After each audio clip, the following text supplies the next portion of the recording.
Hello, my name is Akshay Agrawal. I have secured All India Rank 43 in Civil Service Exam 2018. And about my background, so I belong to Maharashtra.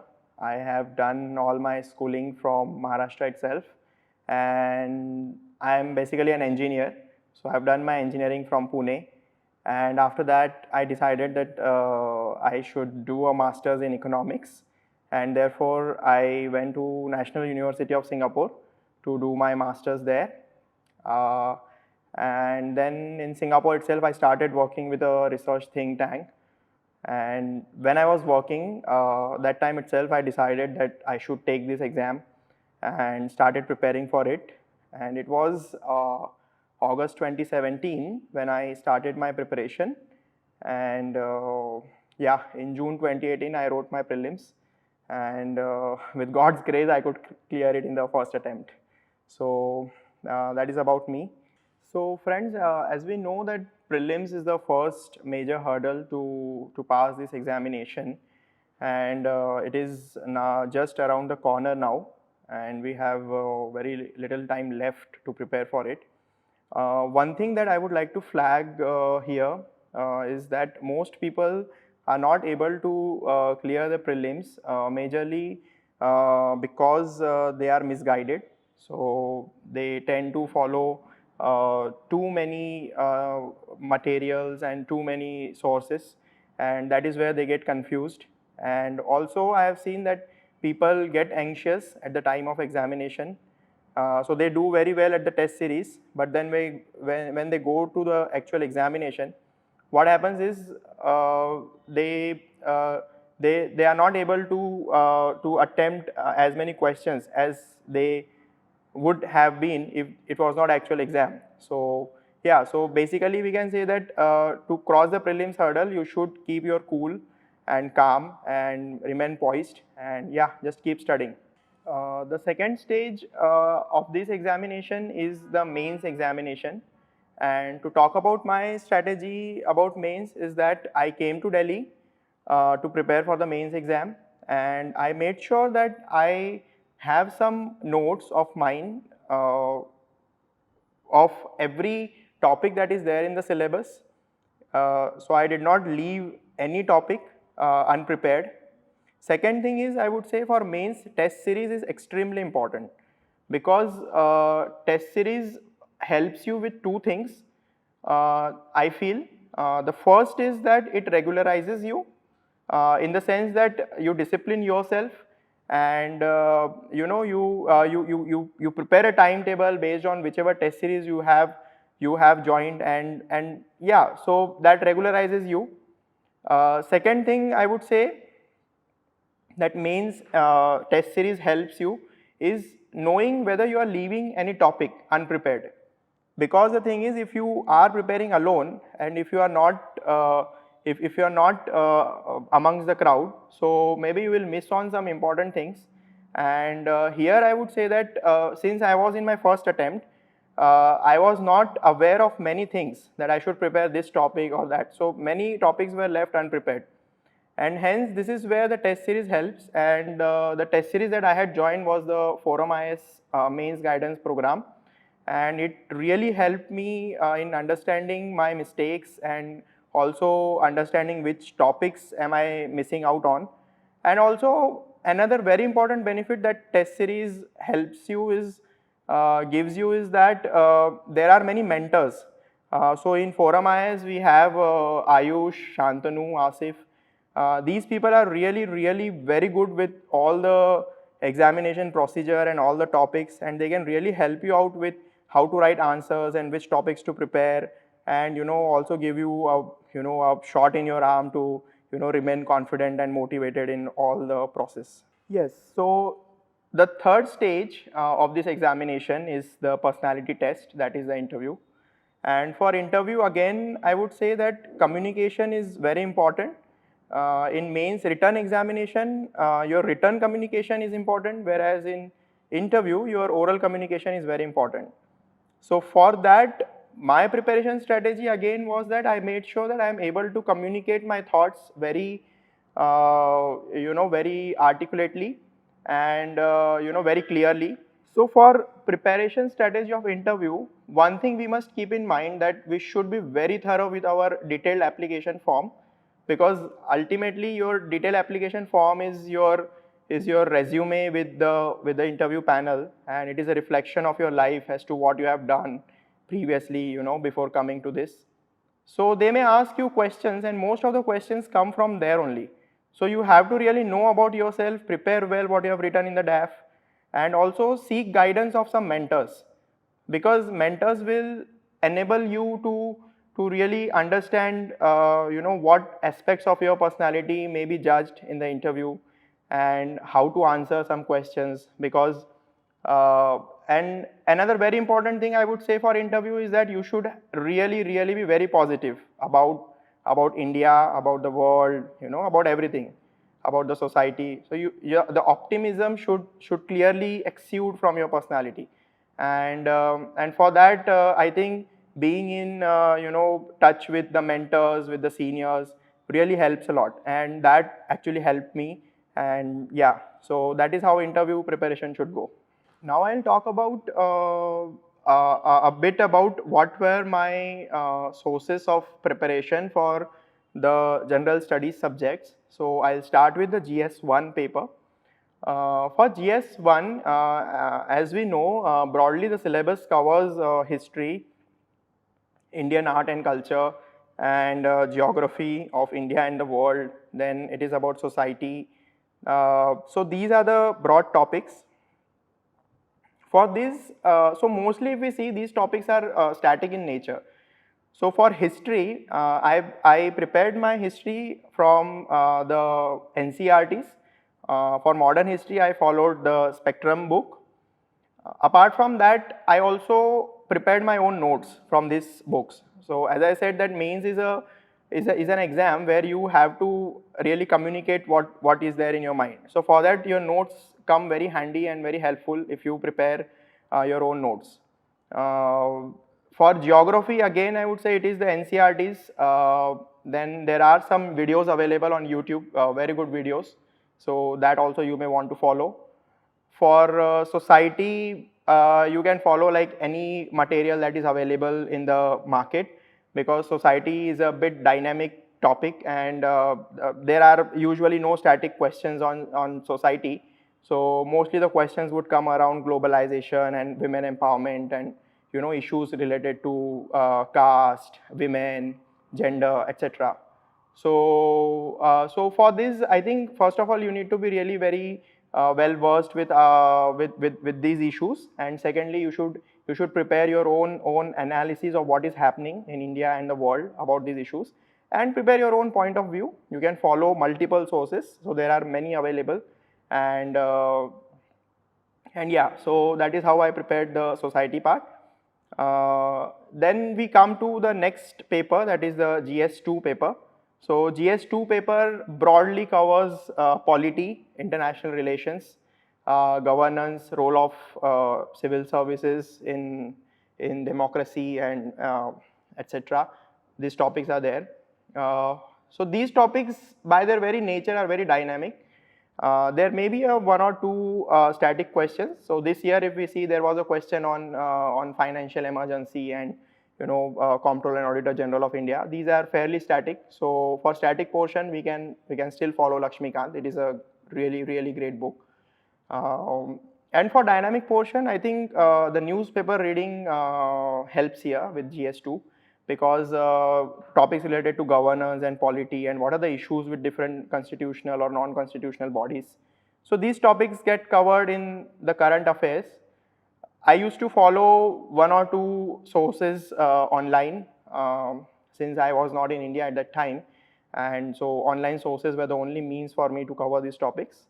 And then you can read news online. These days you have mobile applications. That is one thing. Secondly, here also analysis is very important. So what I used to do is, for any topic or any issue that comes, that happens in that year, so you have to know the background of that topic, what actually is the background. Then you have to look at the pros and cons, if any, if that is the way you analyze it. And then in the end, you have to make your own point of view. One thing we must remember, that the point of view that we form should be within the constitutional limits.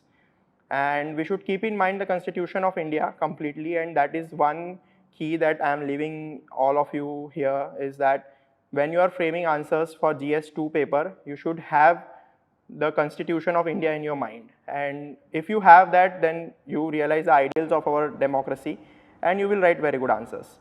That is there. And then the second part that comes is international relations. Again, international relations, I'll classify them broadly in two categories.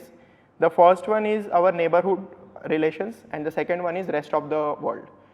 With neighborhood, there will come definitely one or two questions because as we all know, India's foreign policy hinges on neighborhood first, and for that, they expect us to know, how are our relations going on with the neighborhood countries.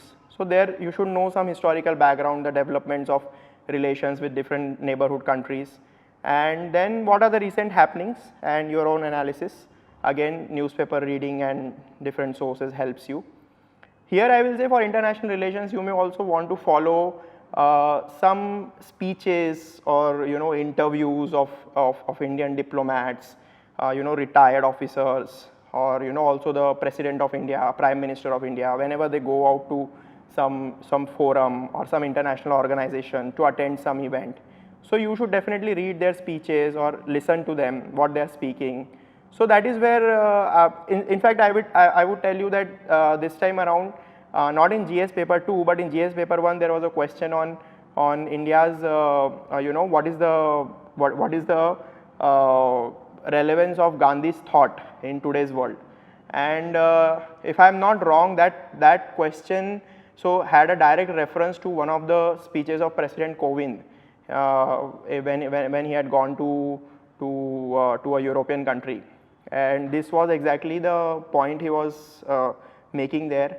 And if you had read that speech, fortunately I had read that speech and I could make some of the points. So reading speeches of President, Prime Minister of India, and also retired diplomats. Yeah, this is where also the television programs like Rajya Sabha TV, Big Picture, and India's World, etc. These programs are also very nice. So for GS2, I think it's mostly online sources, videos, and very dynamic preparation. The third and I would say the Himalayan paper that is there in civil service exam is the GS3, because it covers everything that is left out of GS1 and GS2. So broadly we can classify them as economics. It is not actually economics, it is Indian economy, history of Indian economy, and what are the current happenings and topics related to them. Second thing that you will find in this paper is disaster management, then science and technology. So there are like multiple topics coming from different walks of life. In this, I would say preparation again becomes very dynamic. So for this, what we need to do is, for economics, I would say most important thing is the document called the economic survey. So we all should read economic survey very thoroughly, at least 2 readings, so that you understand, because it is very interesting and very well written document. Otherwise also it is very informative, and the analysis mentioned in it is really beautiful. So you understand the analysis and you will understand what is the current economic policy, in which direction is it going, and what are the priority areas for Indian government at the moment.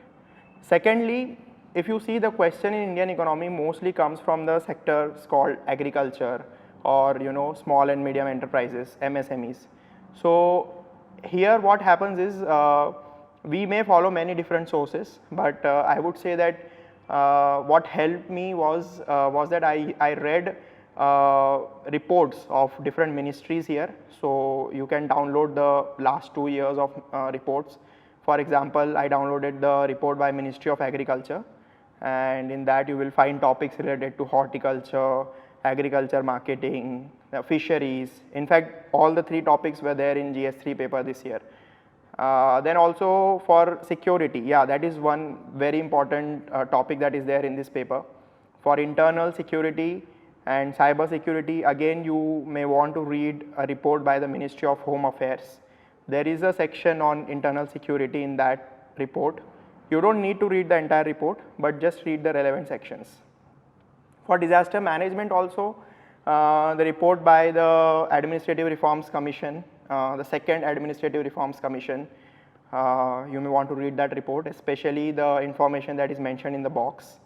And then if you see for disaster management, you need to play some cheat codes because as you know, you may not really want to mug up things for disaster management. So if you prepare your own framework of how you manage different disasters, so this framework you can more or less fit, because one one size fits all approach can be possible in disaster management, and that we can really capitalize on. And last thing is science and technology in GS3. So for science and technology, I think it is mostly current affairs. They won't ask you to explain any important theory, or they don't really expect that. So you should be aware of what is the current happenings, and if there is some event happening, then you may want to really get into superficial information on what that particular thing is. For example, in this year on science and technology, they had asked a question on the NAVIC satellite. What are, I think it was in paper 1, but yeah, again we can say that it was related to science and technology. So basically, if we see here, the lines between different GS papers have been really blurred. So they may ask you a science and technology question in GS1, or they may ask some geography question in GS3 as well. So the lines have really been blurred, so you can't really segregate it. Nevertheless, my point is, for science and technologies, read different very dynamically. So again, the television programs come in handy here. Yes, this year the question was on Higgs boson, and I guess it was in news maybe 1 or 2 years ago. But yeah, so it was a bit curveball, but yeah, I would say that this kind of, if this type of question comes, then even if you have some kind of superficial knowledge, you may handle those questions. And last paper that is there is the GS4 paper, which is ethics, integrity and aptitude.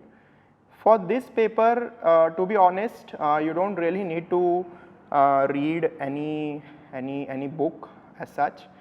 But what I had done was, I made sure that I know meaning to each and every word that is there in the syllabus, and you should have one example handy with you for every word that is there in the syllabus. For example, you have a word called integrity or empathy or aptitude, or maybe different qualities of a civil servant. What are the so what is the meaning of these words, or what real life examples do you have? So what you can do is, I can tell you a three-step procedure for doing this paper. First of all, what you can do is, you can start with defining all the words that is there in the syllabus. Then you try to see a real life example if you can find any. And this is where your mentors can help you, because they really have a repository of different examples, and it is not just because they have, it is also because they they have known people who have shown these qualities in their real life. So you may want to contact many different people if they they can suggest a really good example where empathy is shown or where integrity is shown. That is step 2. And step 3 for this is that you should also see if you can connect all these topics with your real life, with your own life. So if you have your own life example as to, for example, motivation. So there may be a question, how do you keep yourself motivated? So you should have a story of your own, which is interesting to people, and when you write it, the evaluator really finds it interesting and gives you marks. So that is how it should be done. And apart from that, there are case studies based on these topics. Case studies, again, you don't really need to follow any rigid format, but then what you can do is, you have to really understand what the case study is about and present your opinion. And whatever, so the thing is, in 3 hours you have very limited time, and believe me, only whatever is there in your mind and heart will come out on paper. So really try to mold your personality so that you are as neutral as possible, as objective as possible, so that it will come out on the paper, and you will fetch good marks. So this is all about the preparation for the general studies subjects. Now the question that everybody asks me is, how many hours did I study for this exam? So let me tell you that for the first 6 months of preparation of this exam, I was working in Singapore, and so I used to find at least 3 hours every day to study, and on weekends I would study around 12 hours every day.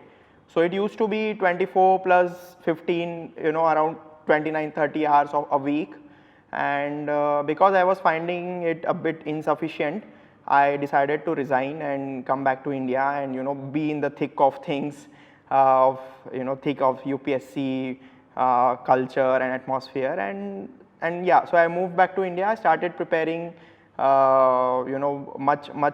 giving in more time to this preparation, and on an average I would study 10 hours a day, every day in a week. So it used to go around 60 to 65 hours per week.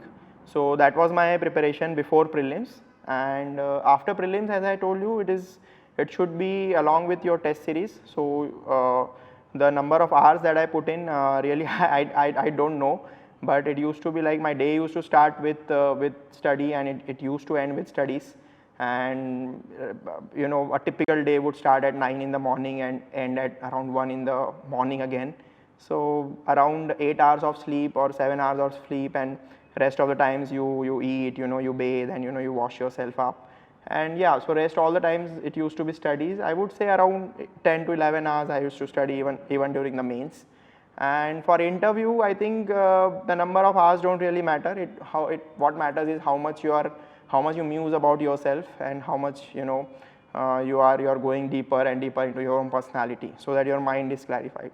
So preparation on an average, if you see, it was for the entire year, it was 50 hours per week. I was toiling, and I think that is the need of this examination, and every one of us has to do more or less this. Yeah.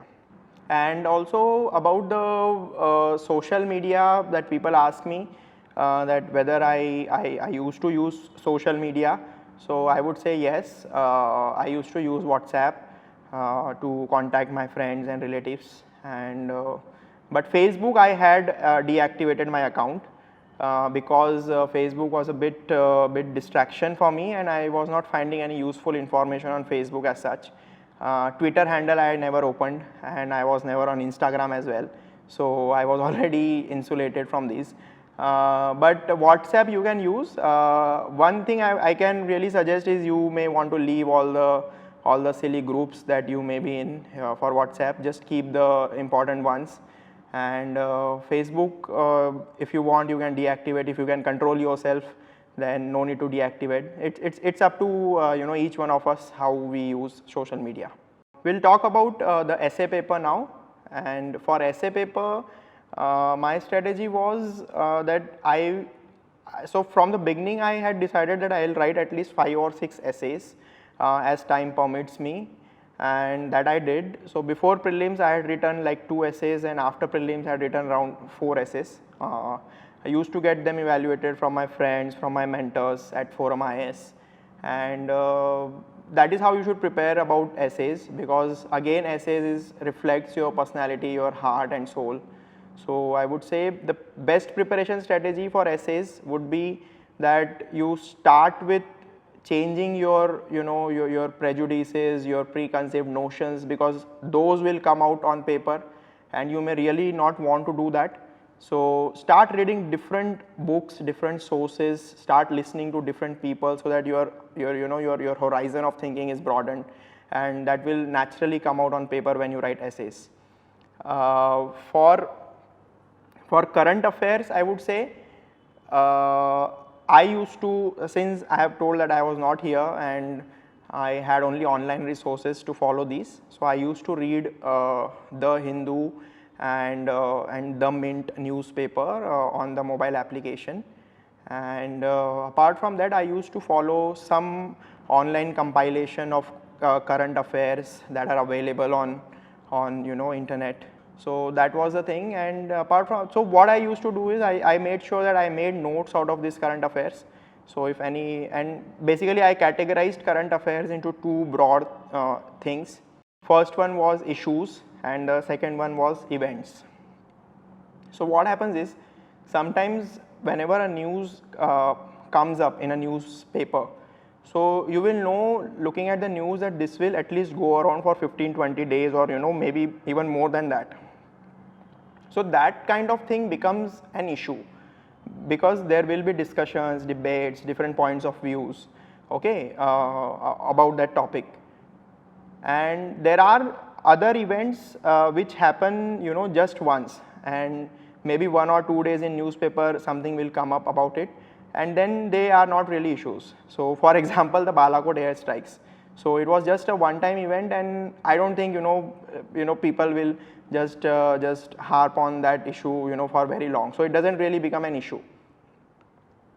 So you can categorize current affairs in two broad areas, which is issues and events. Events you want because you may want to fill in those examples in your answers, and issues is very important because questions come on issues. And what you can do is you can just write the issue on a piece of paper, and if there is a Rajya Sabha TV discussion on that, watch that, what are the different opinions made on that issue, note them down. You may read different editorials, opinions in newspapers on that particular issue. If you find any good points, note them down. So what I had done was I made a notebook for different issues, and made sure that I wrote some background related to that issues as to why this is in news, and if there is any historical background to it, and then different opinions about it, pros, cons, what does the Constitution of India say, and at the end you have to make your opinion. So that is how, because if you see the questions will come like critically analyze, or analyze this, discuss this.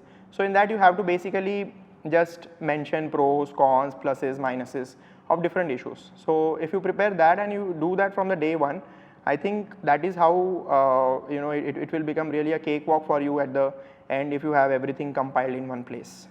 Another thing that I would like to mention here is that this exam is a marathon, and this is not a sprint.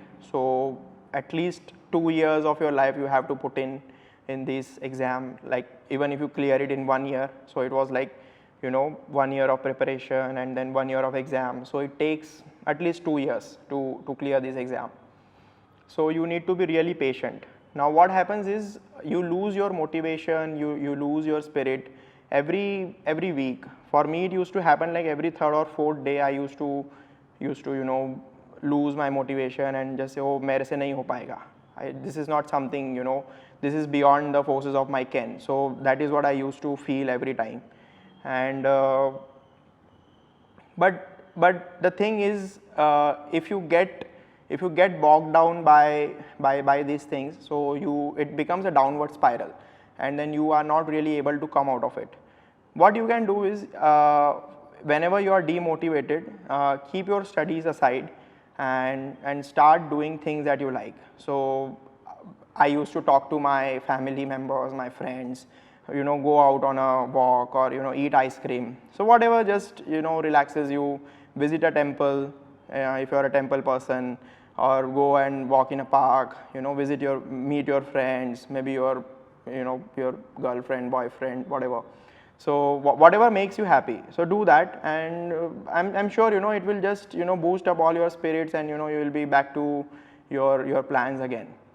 One moment that I would like to share with you, I mean, it's not a one-time moment, but something that used to happen to me every time was that whenever I used to look at the syllabus, so it used to appear to me so much endless that in the beginning that I was like, it's not really possible for me to cover all this, and I don't stand anywhere in the crowd. But then again I used to remind myself, and so it is said that the success belongs to those who believe in the beauty of their dreams. And because I had dreamt of cracking civil services exam, that used to remind me that no, I had to get back to work, and that is how it used to motivate me again and get back to work. So it is very important that you are very clear in your mind what motivates you in the first place, as to why do you want to give this exam, or why do you want to become a civil servant. If that is very clear in your mind, believe me, if you remind yourself about that, then it will boost spirits in you like anything. And one thing that I always believed in was a very good saying by Einstein. That so he said that Einstein had once said that 100 times a day I remind myself that my inner and outer being is because of the toil of other people, and that I must give in the measure that I have received and that I am still receiving. So this is very motivating, because it gives you a reason why do you want to do civil service. I am sure every one of us will have one reason, one common reason, and that is that you want to do social service, that you want to serve the people, you want to serve the downtrodden people, you want to serve the society, you want to bring about a positive development in the country, in the world, and work for the entire global peace. So that thought is there, and that comes because you somewhere in your heart that you have received a lot from this world, and your success is never your individual success, it is always a collective success. Even a sweeper that comes to your house, the maid that cooks food for you, so she also has a share in your success. If you keep that in mind, you will get motivated that I have to work for all these people, and that it is your responsibility to give it back to the society. So this biggest thing if you have in your mind, you will never lose your motivation, and even if you lose your motivation, you get distracted for some time, this big motivation will bring you back on track. So friends, I've talked about motivation. Now let me chalk out a few qualities that I feel is very important when you are aspiring to become a civil servant, that everyone must have. And I'm not saying you have to be hard worker, you have to study, you have to be sincere, you have to be obedient, you have to be honest. These are all taken, yes, these are necessary. But one very important quality, or rather two, I would say, two qualities that are very important. First one is the clarity of your mind. As to what is going on in your mind is very important if you want to clear this exam. There should be no ambiguities in your mind about anything, about your motivation to do this exam, about the knowledge, about the concepts of this exam, about the topics of this exam. There should be no ambiguities at all. It should be very crystal clear in your mind. Clarity of mind is really important, because that is where you will survive in the entire ocean of this civil service preparation. Because believe me, there are nearly 0.5 million people applicants for this exam, and it is only the clarity of mind and the clarity of purpose that keeps you above everyone else. Second quality that I feel that is very important in this exam is to figure out a golden mean. And what golden mean? It is the golden mean between the quest for knowledge and the competition to survive in the competition. What happens is, I have seen many people, either they will run after the knowledge, I mean you have to run after the knowledge, but at the same time you have to keep in mind that this exam is also very competitive, and it is, as I told you, around 5 lakh people are running after this exam. So because of this huge competition, you cannot keep yourself stuck to one topic. You cannot, I mean you don't have to really do a PhD in any particular topic, but you have to be aware of everything that is there in the syllabus. So quest for knowledge should not be the sole purpose. Second thing is competition, keeping in mind the competition of this exam. Many people, what they do is they tend to cover so much things, so many things. They, okay, iska material aa gaya, ye kar lo, uska material aa gaya, ye kar lo, this material is available, bring this. Because if I don't read this material, I will not stand in crowd. If I don't read this, I will not stand in crowd. So this is where every one of us gets confused, as to bhai kitna padhe, how much do we really read, right? Because there is competition. Oh, if I don't do this ForumIAS ka this material, you know, maybe I'll miss out on 1 or 2 questions. If I don't do this particular material, I'll miss out on this. If I don't read this book, I'll miss out on something. So, you know, you have to also cut yourself there. Actually, you have to limit yourself on your resources because you can't really read everything. So, competition is there, quest for knowledge is there. What is important is you have to figure out the golden mean between these two, and the golden mean is different for every one of us. So how much, so it depends on, you know, how much accumulated knowledge you have over the years, and where do you really stand in the crowd. I mean, where do you really stand in the competition. It will be different for every one of you. You figure out that in your mind, you will find the golden mean, that I have to run after this much knowledge and I have to follow these many resources so that I stand in the competition. So that these are the 2 qualities that I would say, you know, are very, very important for this particular exam. One very important thing that I would like to say is that when we do online resources, so it is not just the material that is available on different topics, but also the motivation and preparation strategy of different toppers of previous years. So I used to watch a lot of videos on YouTube that was you know, put on by different institutes, and I used to really follow a few people, and I want to really thank them and use this platform to really thank those people. And one of the, you know, very good platforms that I used to follow was ForumIAS. And in ForumIAS, you know, especially I used to follow the previous year's rank 1, who was Mr. Anudip Durushetty, and I used to look at his answers, which was available on the website. And so I used to understand, you know, how to write answers to this particular exam, you know, how, you know, what different points to include, and, you know, how really to present your ideas. So following toppers, their strategies is important. I mean, you should not stick to any particular topper strategy because everyone has their own story. But what you can do is you can always pick up the cherries from the garden.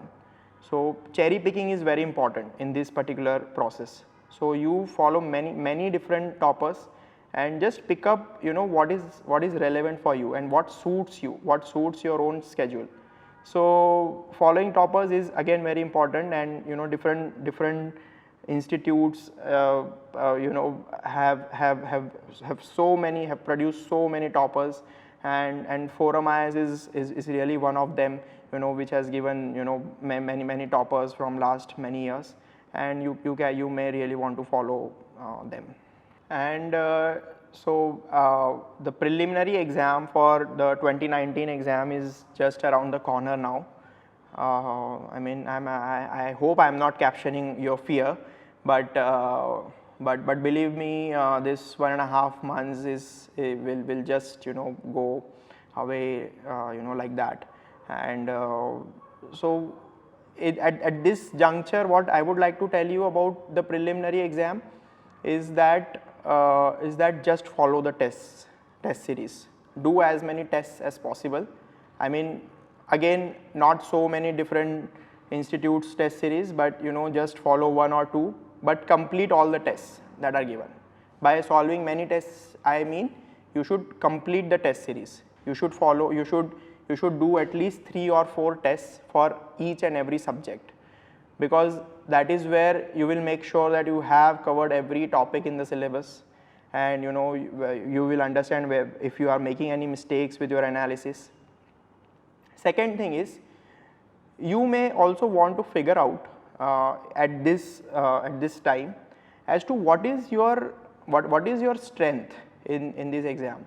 Because if we broadly classify preliminary exam, the subjects are geography, modern history, art and culture, environment and ecology, economics, current affairs, and science and technology, right? So out of these 6 or 7 areas, what is your strength? So when you do the test series, you will see that if you have a conjecture about any particular any particular topic, if you are making a guess for answer, then you see in which subject is your guess getting the most correct, because that becomes your area of strength. And in the actual exam also, if say for example you know 70 questions, you have done 70 questions, but if you want to attempt 10 more, then you may want to take risks in the area that are your strengths. Okay, so you figure out what is your strength, where your analysis fits the best. And the third thing is, before the preliminary exam, I would like to tell you that attempt at least 85 questions. Don't attempt less than 85 questions, because the moment you do that, your chances of getting in the list becomes really bleak. So attempt at least 85 questions, because that will only increase the probability of you getting into the list. And if you calculate the probability of winning or the probability of scoring, it is always on the positive side, because if your answer is correct, then you get a +2, but if your answer is wrong, it's only -0.67. So if you see, even if you risk it with 50% probability, you still have a gain of 0.67 marks, which is 2 minus 0.67 multiplied by 0.5. So the gains are high, so take risks. I hope that you will be able to anyways answer more than 80 questions, but if at all you are not able to, take risks and attempt at least 85 questions. That is what I can tell you about prelims. Yes, and lastly, before this, before leaving I would like to tell you that stay motivated, be happy, enjoy the process, and if at all you feel that it is not for you, then this is not the end of life. And believe me, if you have true motivation, and if you have right motivation and right guidance, definitely you will make through in this examination, and you don't really need to worry, and just keep working hard, because that is the only thing that is required. And as I told you, figure out your golden mean and have the utmost clarity of your mind. Yeah, all the best to every one of you. Thank you so much.